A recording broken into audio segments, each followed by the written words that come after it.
What's up, design family, and welcome back to another episode of Fittdesign TV. So glad to have you back on the channel. Before we get started, if you guys are not subscribed to the channel, please consider doing so. We put out great content on a week-to-week basis, and it would mean the absolute world to us for you to join us along for the ride.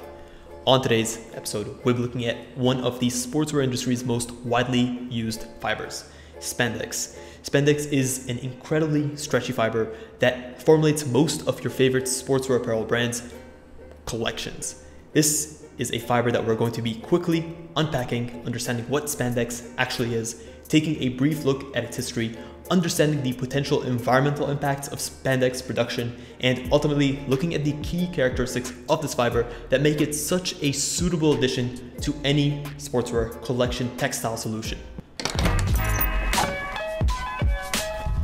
Hey guys, and welcome to Fittdesign TV. So glad to have you here. On this channel, we discuss all things sports fashion, graphic design, manufacturing, and technology. We'll discuss key topics, answer pressing questions, and provide actionable steps on starting your own product line. If you're interested in any of the above topics, stick around.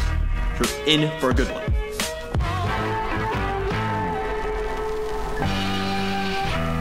So spandex, sometimes referred to as elastane, is essentially segmented polyurethane.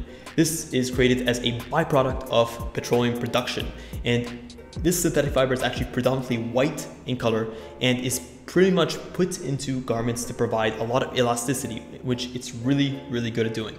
So to put things into perspective, spandex itself can actually stretch up to 500% of its length without losing any of its structure, its tension, or its elasticity. This is definitely going to make it a key component when it comes to the sportswear textile space.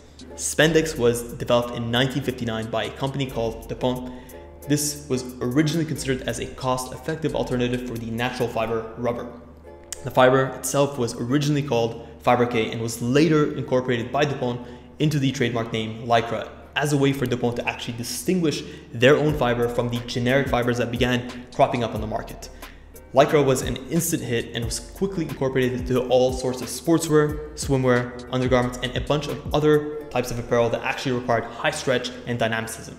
Spandex, unsurprisingly, as is the case with most synthetic fibers, are made from non-renewable resources. And actually, the solvents that are used in the spandex production process can actually be quite toxic and have a great impact on the quality of air. So they actually do cause a lot of air pollution.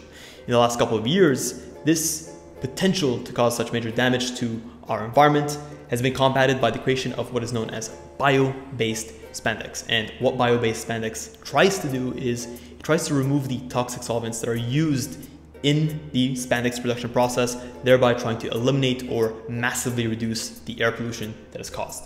And last but not least, when it comes to spandex, this fiber actually holds a lot of key characteristics that are going to make it a champion of the sportswear textile space. For one, it's extremely lightweight, smooth, and it's quite soft, so it has a nice hand touch when it's added as a mix to other fabrics. Two, it's actually unfortunately quite relatively weak, but when you compare spandex as an elasticity fiber to the next best alternative, which is considered rubber, it's actually a lot more durable than rubber, so that's a major plus in its favor. Three, it has excellent elasticity. So spandex itself, as we mentioned, manages to stretch up to 500% its original length without losing any elasticity and any structure. Number four, it has high pill and abrasion resistance. This is going to make it a key component of any workout clothing that's going to have to be put through its spaces. And then lastly, spandex as a fiber takes dyes extremely well. This allows it to be dyed vibrantly and quite accurately, which is another major plus in its benefit. Well, that is a wrap, guys, on today's episode of everything you wanted to know about spandex. By now, you should have a much clearer understanding of what spandex actually is, the history behind spandex and why it came to be, the potential drawbacks and solutions for the environmentally conscious people, and then lastly, the key characteristics that are going to make spandex an essential fiber when it comes to sportswear textiles. So this is definitely something you want to be considering, and by now you should have a much better understanding what this fiber actually is and what its ramifications are. If you guys enjoyed this episode and want to see us cover more fibers, basically get into the nitty-gritty of these fibers, let us know in the comments below what you want to see next. We've done a bunch. We've done rayon, we've done nylon, we've done polyester, and now we've done spandex. If you guys want to see others, let us know in the comments below. Guys, thank you so much for tuning in to this episode of Fittdesign TV. Until next week's episode, stay awesome.